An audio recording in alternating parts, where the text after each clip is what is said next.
Thank you all very much again for participating in our loved ones group. And the session that we're going to talk about now is entitled 10 Things That a Family Member Can Do to Help Someone Who Has a Drinking or Drug Problem. And before I go into that, I just kind of look again where we have been in terms of our discussion. We've talked about the disease of addiction, looking at the alcoholic or addict as a sick person, not a bad person, the progression of the disease. Then we talked about the experience of what hitting bottom is and how consequences are so vitally important to that process of a person making a decision, that they're willing to, they want to make a change. They're willing to get some help, for the problem they have.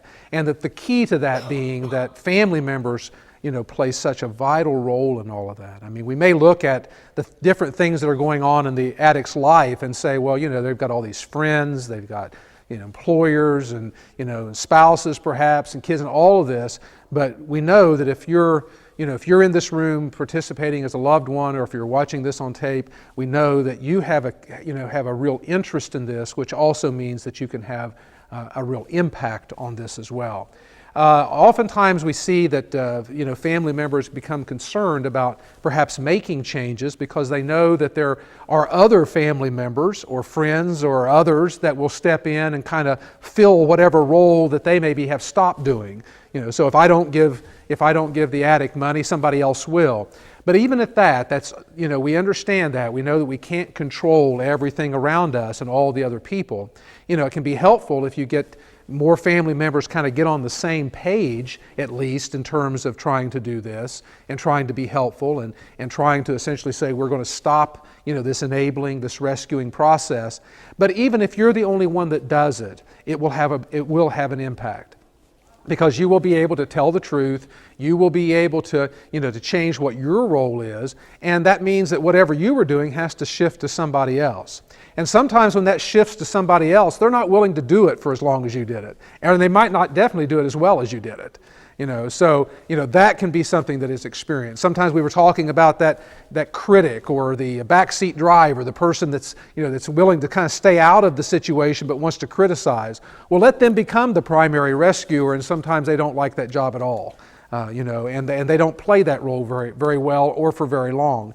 So don't be discouraged if again that you decide to make changes, that you decide to change the role you're playing in this crisis, to say no when it all happens, and that you don't see immediate change in other people. Or don't be surprised if you find yourself becoming criticized.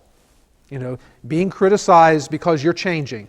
Maybe the rest of the family who are, again, set in their roles don't want you to change. They don't want you to do anything different because that may mean, again, that the responsibility starts coming to them. They may be the one that's having to say no when it's so hard to say no.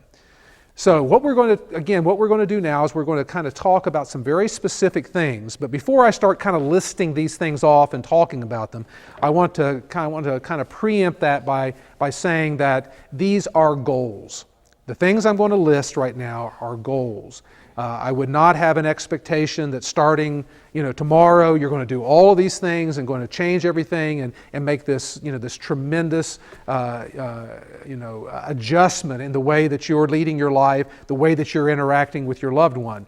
Look at them as goals, because what you're going to find is that in many ways you are just as powerless over the alcoholic or addict as the addict is over the drug. You're going to experience that. We would love to see the addict be able to say no to taking the drug or taking the drink. But again, they're powerless, and they're growing more and more powerless all the time. Family members experience exactly the same thing.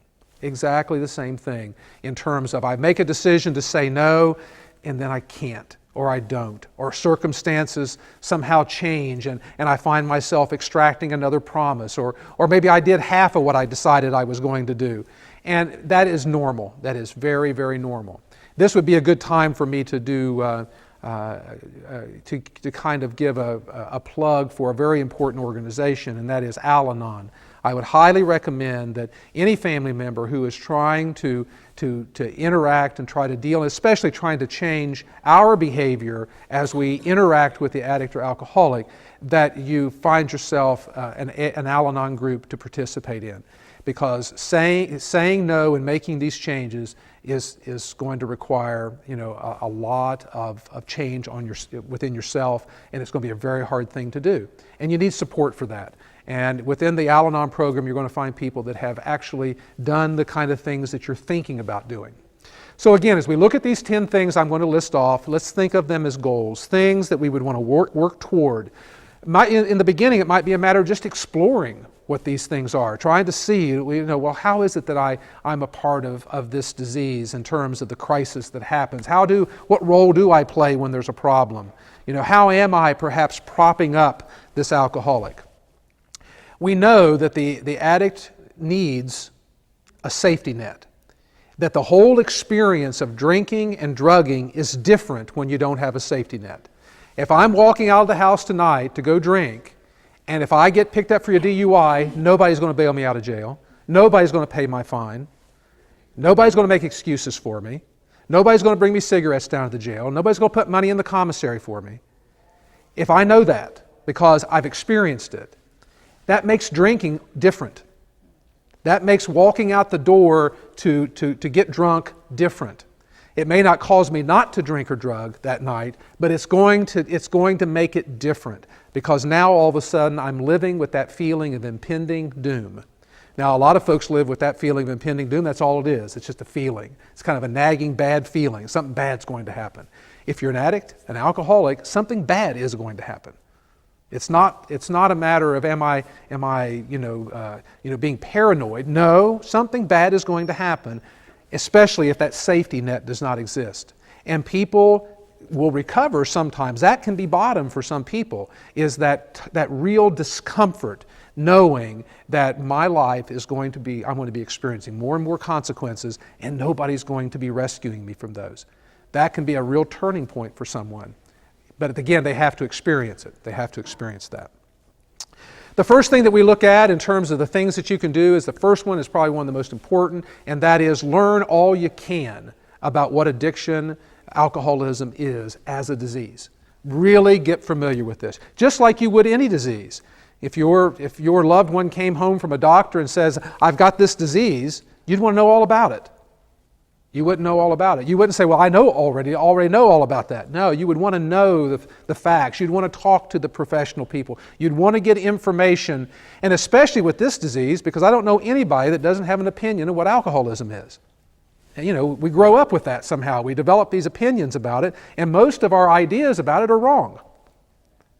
They're just not correct. And so because of that, then we have to challenge that, and we have to challenge that with good information. And again, that's what we've been talking about here, is getting information. So if you're participating in this, then you're taking that first step. Another thing that happens is the more that we are able to accept this as a disease, the harder it becomes to rescue. The harder it becomes to play into the drama. And again, that drama can be so very painful. So very painful. You ever feel like you're just involved in a script, like you're on a soap opera? The crisis starts, and I say no, and they say this, and I say that. Pretty soon it's like you're reading off a script. I can tell you what we're going to be saying 10 minutes from now, because it is just like that. And again, that's part of that is because we don't know what we're dealing with. We just don't understand that this disease is predictable. It has symptoms. Some of those symptoms are very ugly. Manipulation is one of those symptoms. Getting me to essentially play a role is a symptom of this disease. It's not your loved one. It's not who your loved one is. It's the person that your loved one has become as a result of this disease. So learn as much as you can. A good place to learn about alcoholism, addiction, and recovery is by attending open meetings of Alcoholics Anonymous and Narcotics Anonymous. Open meetings are open to the public, and oftentimes these meetings you will be able to see people who are recovering, and that can provide hope. But also you want to listen to their stories, because in every story that you may hear of somebody who has recovered, you will hear that description of how either I got into some jam that my family couldn't get me out of, or at some point in time my family quit. They just quit. They stopped doing it, and I was experiencing the consequences. And I was really mad about it.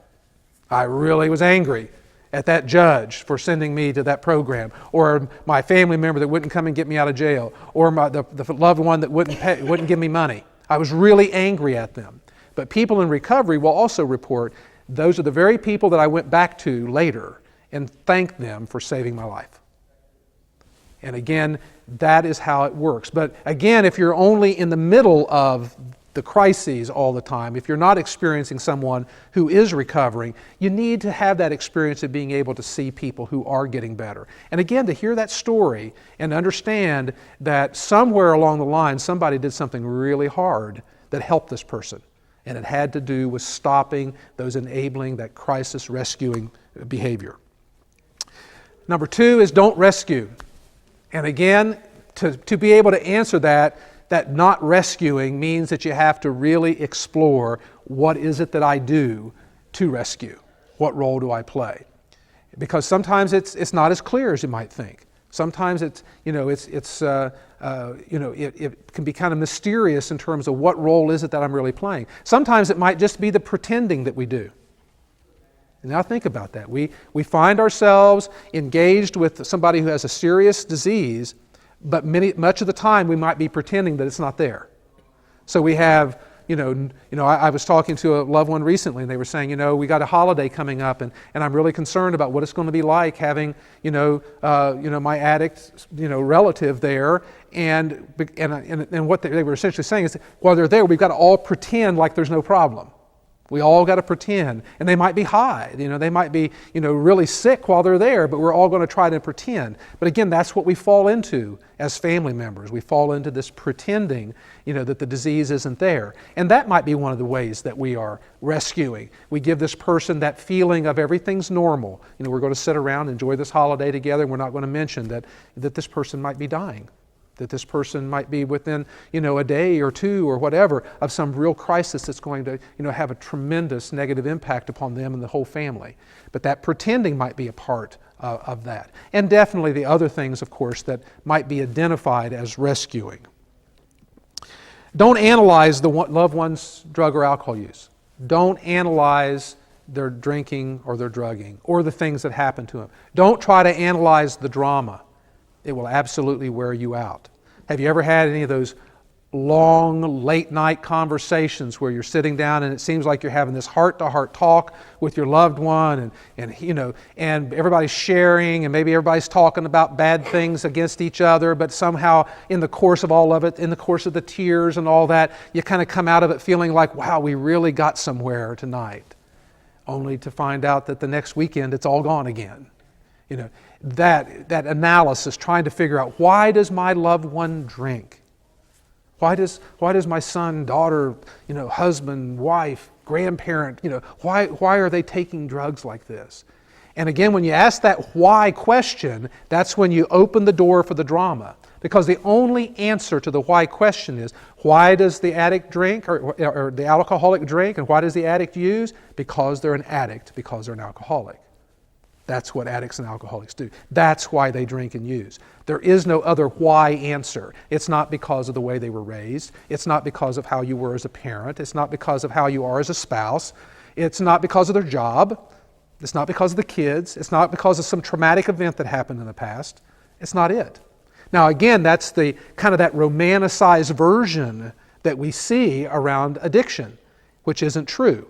It's not romanticized, but we tend to romanticize it. Again, like the country western song. My wife left me and I started drinking.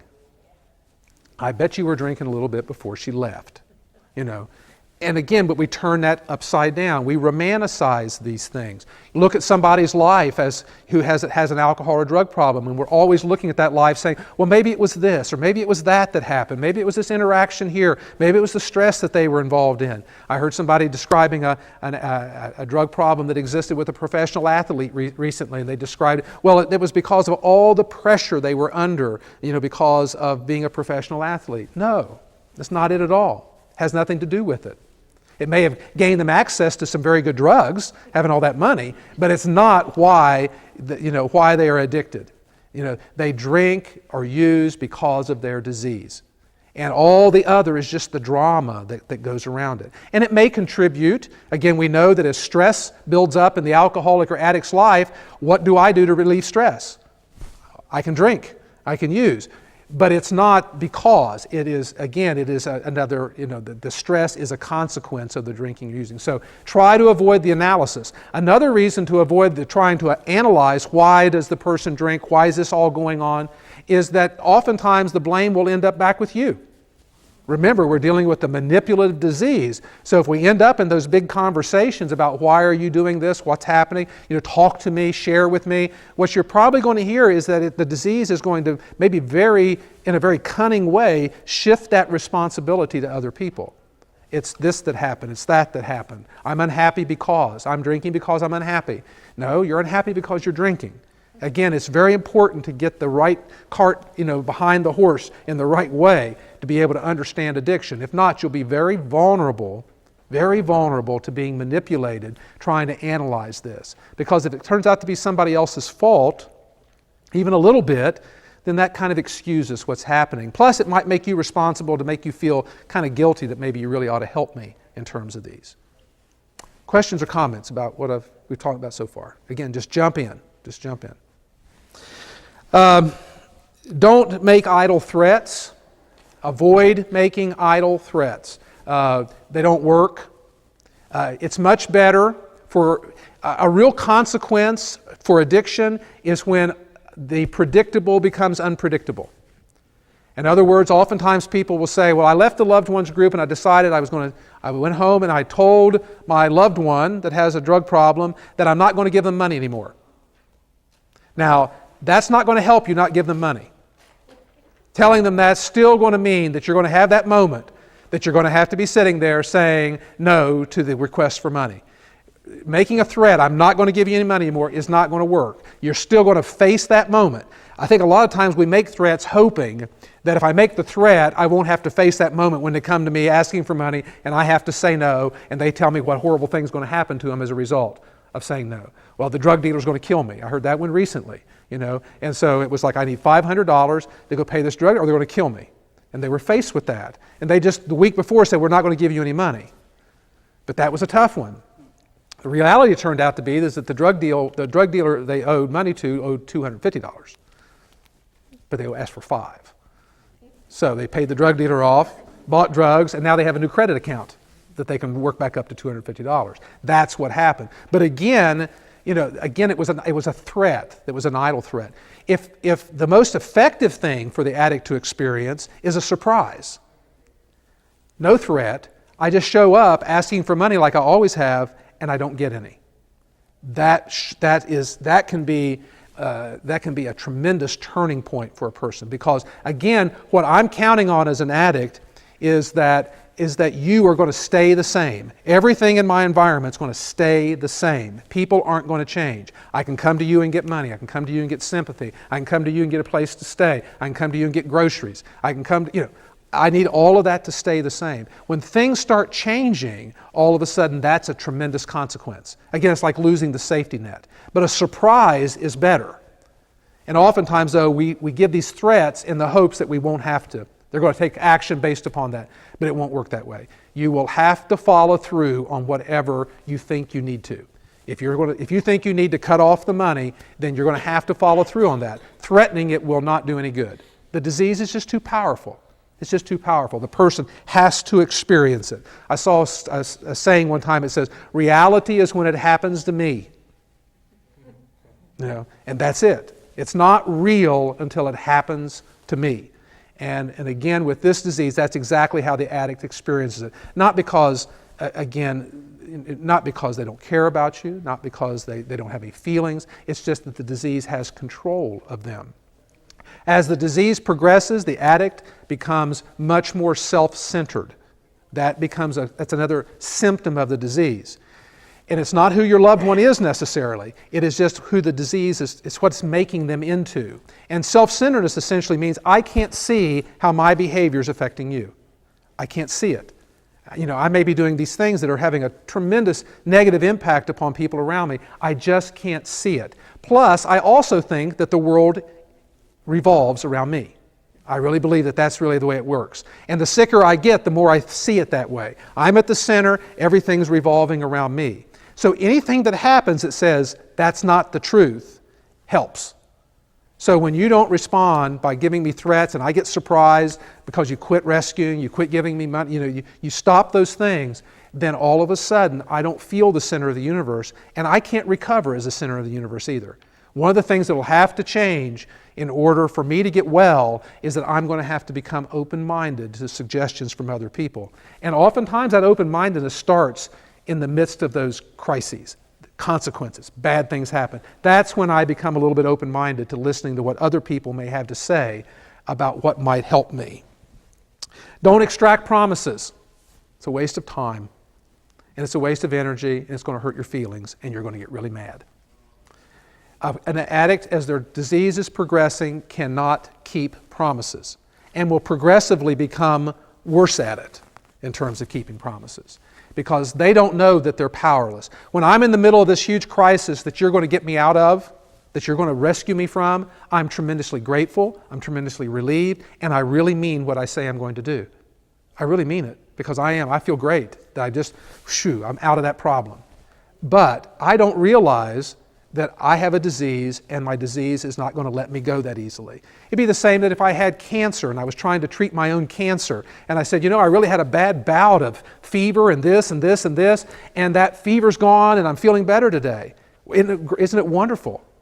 Well, you might say, yeah, but if you're not doing anything about your disease, it's going to get worse again. And that's the same here. The addict is living, trying to survive these events that are happening.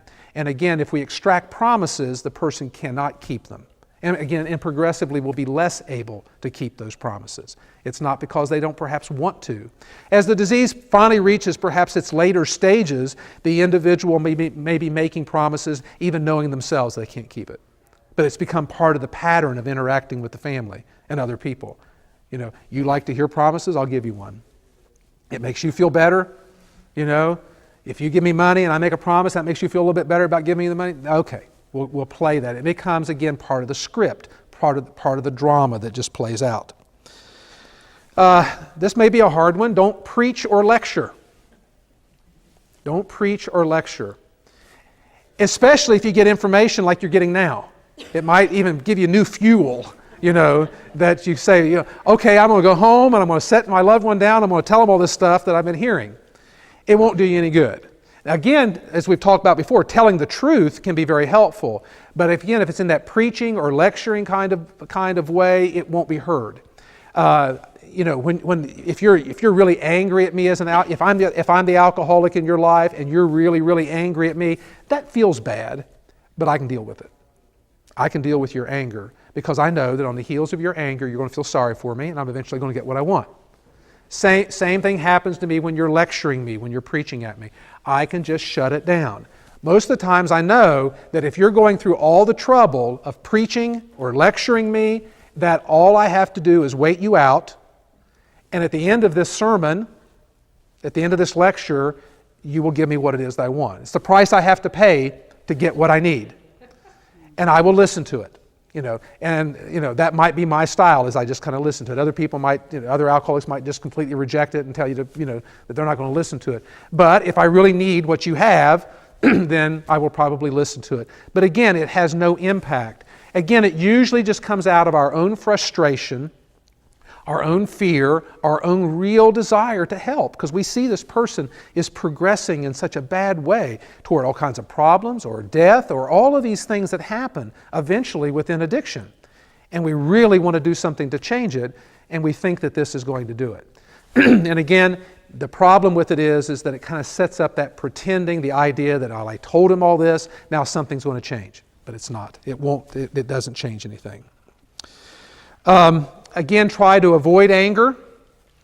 Anger is to be avoided because if you experience anger, you're guaranteed to experience pity.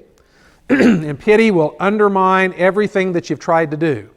Anger then, again, becomes a very manageable thing for the addict.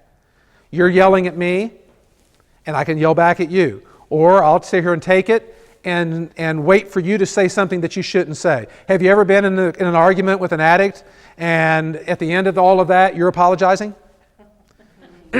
Some bad thing has happened and you're confronting them about it, but in the course you have gotten so angry, you've said things that the next thing you know, you're apologizing to this person for the things that you said. And again, that can become a part of the drama as well, is that I know that you get really frustrated, you get really angry, you get really afraid, and the next thing you know, you are going to say something that I can latch onto.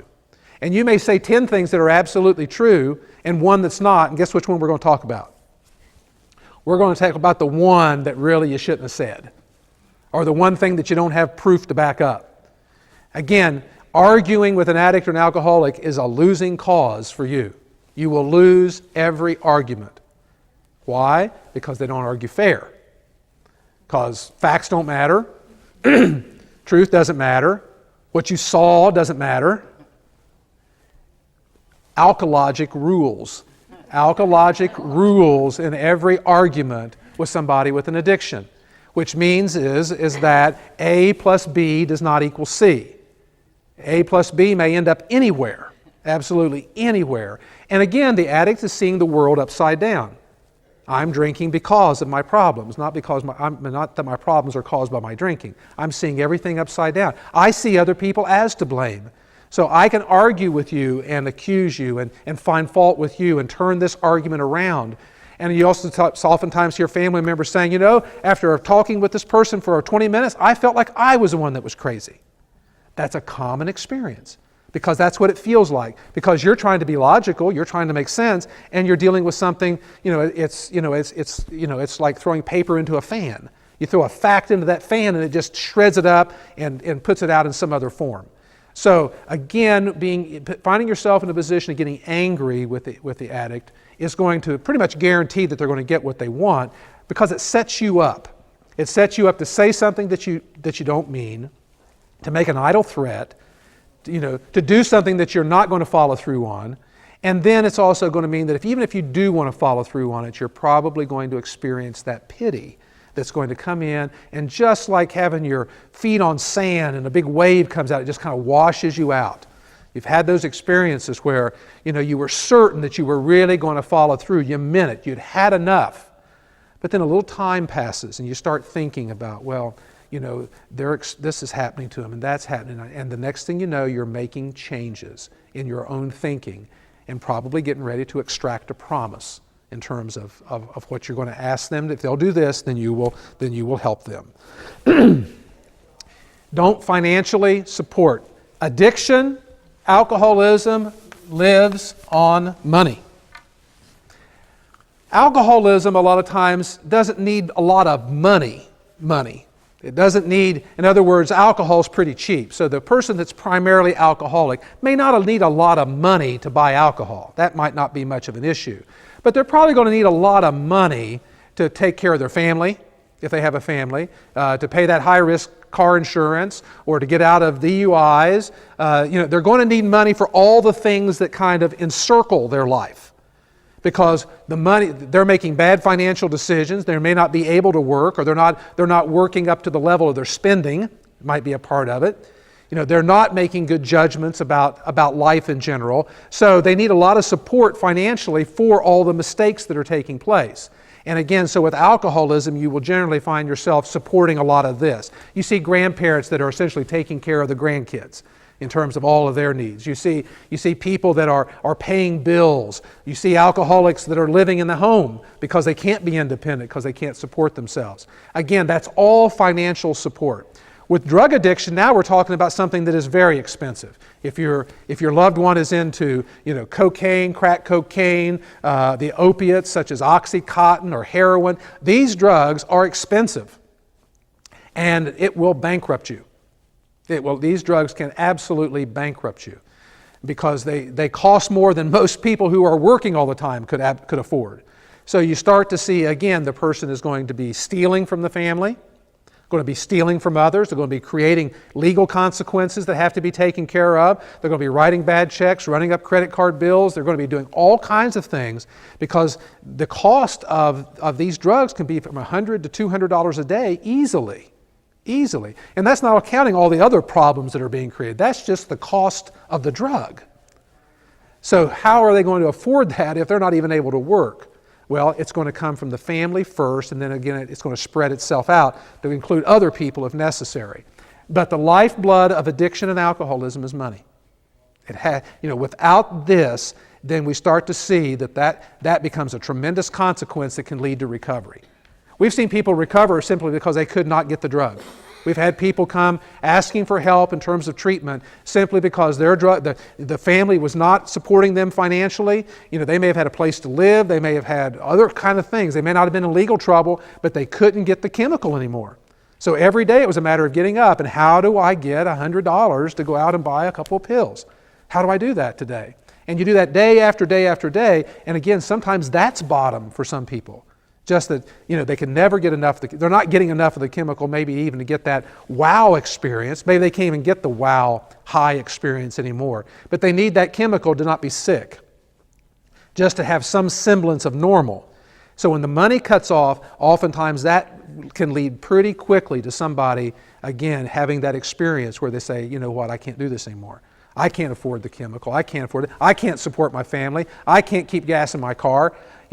Without the help of these other people, without this flow of money. And for many people, the flow of money becomes that which tells me that things are normal. I had a family member, again, we were talking one time, and they said that they just couldn't understand why their loved one was not taking action, why they weren't doing something. And we explored it a little bit, and they had a 22-year-old son that was living in the home, not working, still had access to drugs, because they had access to cash through the family. And it was like, well, why would this person? This was kind of like an alcoholic addict's dream. I'm living in home, in a nice home, because their parents had a nice home. I have a big screen television set. Parents go off to work every day. I get high. I sleep on the couch. It's a pretty great life. Why would the person take action? There's no consequence there. So again, financially, that support, whether it be, housing, food, direct money, paying bills, putting gas in the car, fixing repairs.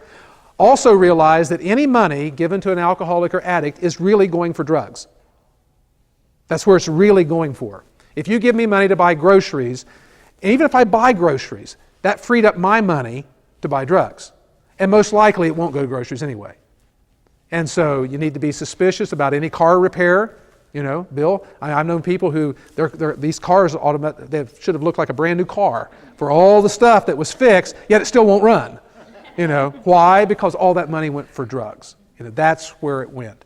And so again, the financial pipeline is something that every family has to look at, because as long as that money's coming, I can get access to the chemical, I can make my life look a little bit normal, bad consequences aren't happening to me. Don't accommodate the disease. There was an old a children's book that was written one time about addiction, and it was called An Elephant in the Living Room. And what it essentially was about, it was just a little kid's book, but it showed this elephant in the living room of this house that nobody was talking about. And everybody was changing their lives in order to accommodate the presence of this disease. In loved ones groups, we've heard everything from the spouse that said that she set her alarm clock every night at 1 o'clock in the morning so that she could get up out of bed and go into town and drive her husband home from the bar because she didn't want him to get a DUI. And that was her life. That was her life. Husband gone every night, getting up at 1 o'clock, going and getting him because she wanted to avoid him getting a DUI, getting thrown in jail, killing somebody else, with an automobile. But again, she was accommodating the disease. Parents who lock their purse and all their belongings up at night because they know that it'll be stolen if not, because they have an addict living in the home with them.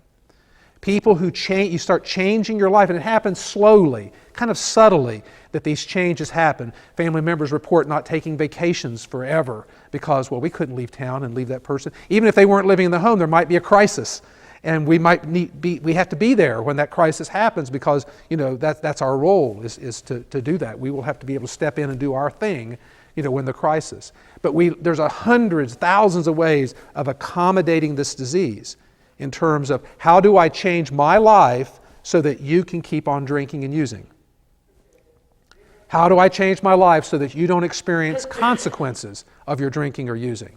And again, family members, without even knowing it, over time will find themselves making all kinds of room for this disease. And because of that, again, the addict is in a position of essentially being safer, because they're not going to experience their disease, and they're also not going to have any insight into the things that they're doing to other people, because other people are changing in order to allow this disease to get bigger and bigger and bigger. Finally, what we want to see, of course, is for family members to be able to recapture their own lives.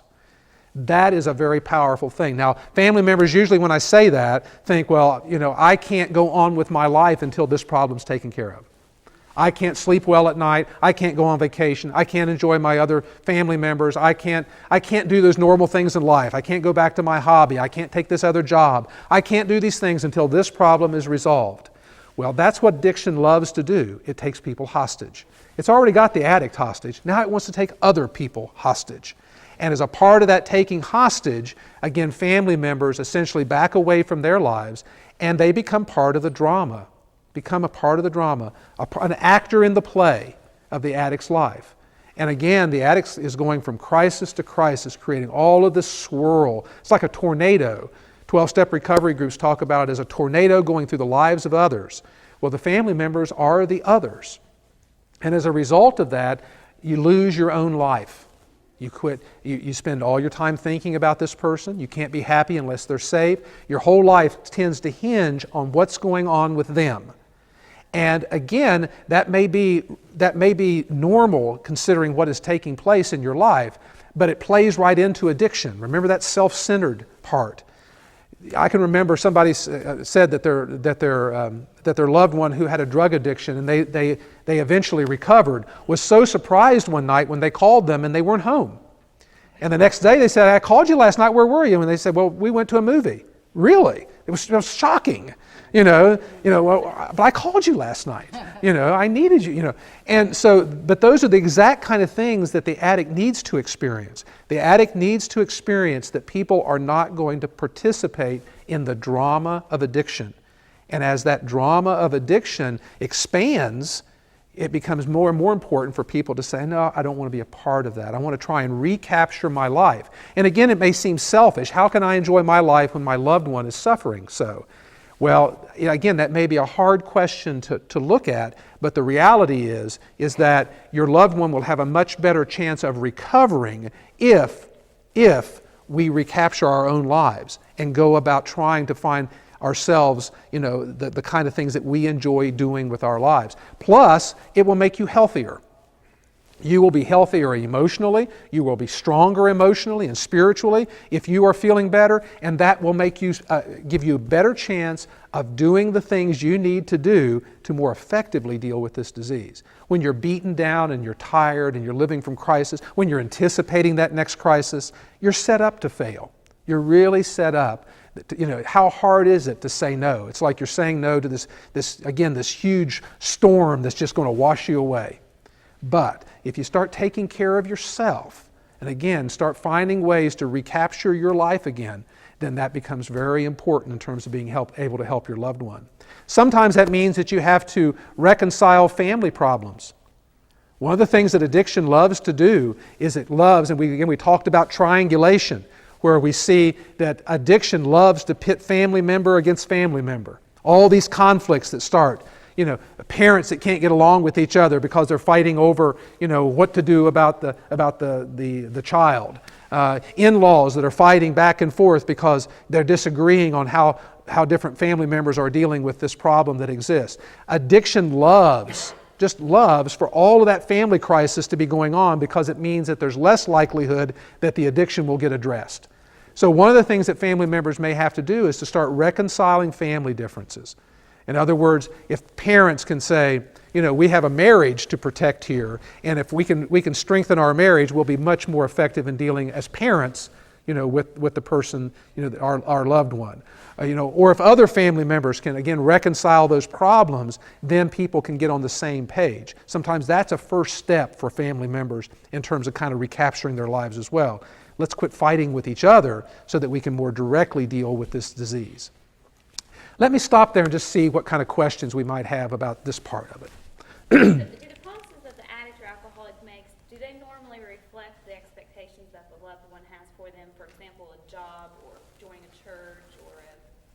activity outside? The question being is that the promises that come, that the promises that the addict might give, does that reflect what the expectations are of the family members? And I say that's absolutely true. And again, it's part of that, the disease of manipulation. What is it you want to hear me say? And if I think that your idea of my life being intact or healthier is that you expect me to get a job, or maybe even go to counseling. I might say, well, I'll go to treatment because I know that that's what you're wanting to hear. I don't really think I need treatment. I really don't want it. And I really don't plan on putting much effort into it, but I know that that's what you're wanting to hear. So absolutely, that becomes a direct connection. I know what you want to hear, and that's the promise that I'll make to you. And if you give me something new, and again, you may give them something new. Treatment may be something you've not thought of. You may have talked about job and taking care of your family and getting out on your own, going back to school, whatever it may be. And when you start introducing treatment, that'll be resisted big time. But again, that eventually may be part of the promise. And there's nothing wrong with somebody going to treatment, but you got to be careful that promises don't prevent you from following through on whatever action you've decided. If I'm not going to give money, I'm not going to bail you out of this, and you're promising me to go to treatment, suggest go on to treatment, but I'm still not going to give you money. And if the person really wants help, they'll get the help without the money because they're not conditioned upon one another. But yes, absolutely, a direct connection between the promises and what I think you want to hear. Any other questions or comments? Yes? Is it uncommon to see more than one addict in a family? Is it common or uncommon to see more than one addict in a family? It's very common to see more than one. It's the disease, the presence of that physiological difference is hereditary. So it's very common that there's going to be more than one person affected. Sometimes families are riddled with addiction, absolutely riddled with addiction. Other times it might be, one child among many, or one family member among a larger family. But most typically you will see, more than one because of the hereditary nature of it. And in this particular, and again, based upon the amount of awareness that a family may have, to be able to identify that kind of early sometimes is important. Again, based upon our definition, I might ask some family members. It's not uncommon for a family member to come to a loved ones group and say, "I know that this one particular loved one's alcoholic," and as they get more information, they say, "Oh, and this other family member," because now their definition of addiction's changing. It wasn't just the one alcoholic matched their definition of what they understood. But now that they're starting to see, there's a broader definition here, then they start to see other family members, maybe earlier in the progression. But yes, definitely, it's a hereditary disease, so it's not uncommon to see that. Sometimes you see this generational alcoholism and drug addiction that really has families beaten down. I mean, they're beaten down economically. There's been a whole pattern of enabling. I didn't learn to enable and rescue because of the kids I had. I saw it in my family. I saw other family members, that playing these roles, through generations, and that becomes particularly hard for families to kind of break because it's become the culture of the family. Is that there's a lot of alcoholism or drug addiction, and those who aren't alcoholic or drug addicted, here's how they respond, to that, and that's become a learned behavior, all along, maybe from childhood. Yes, other questions? Anybody? Yes. Are there ways that are more effective than others for a parent to address, say, like a teenager, while you still have some control and authority over their life? At the onset, if you suspect that the child is beginning to use drugs, how would you approach that child? Well, are there ways that are more effective to bring up the subject? Would you say, I'm concerned about this, let's make an appointment for counseling, or just what would you? The question being, what's the most effective way of approaching perhaps a teenager that's in that beginning, they're starting to use, there's reason to be concerned maybe because of a family history, or something. How do you approach that? And I think that, again, the sharing of that truth is very, very important. And the more that you can be very straightforward with that, we tend to kind of put it in, well, all kids do this. We tend to, and maybe all kids do it, but some kids are going to have a problem with it because of, again, the physiological nature of the disease. And so I think, yes, being very straightforward, in terms of if you see a problem, letting consequences being experienced early. A lot of families say, well, we know this problem might be going on, but they're still allowing them to get their driver's license. They're still allowing them, they're still allowing them to do all those other things knowing that this problem exists. So trying to stay focused on, here's what I think is going on, oftentimes here's what I know is going on, and then to be able to be truthful and allow consequences to happen. The sooner it starts to happen, the better.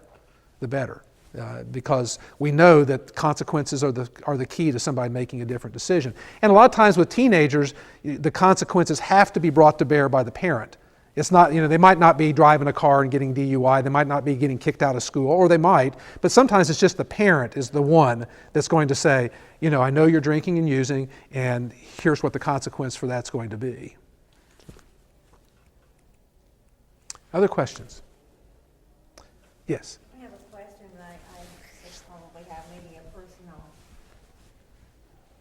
story, just listening to this.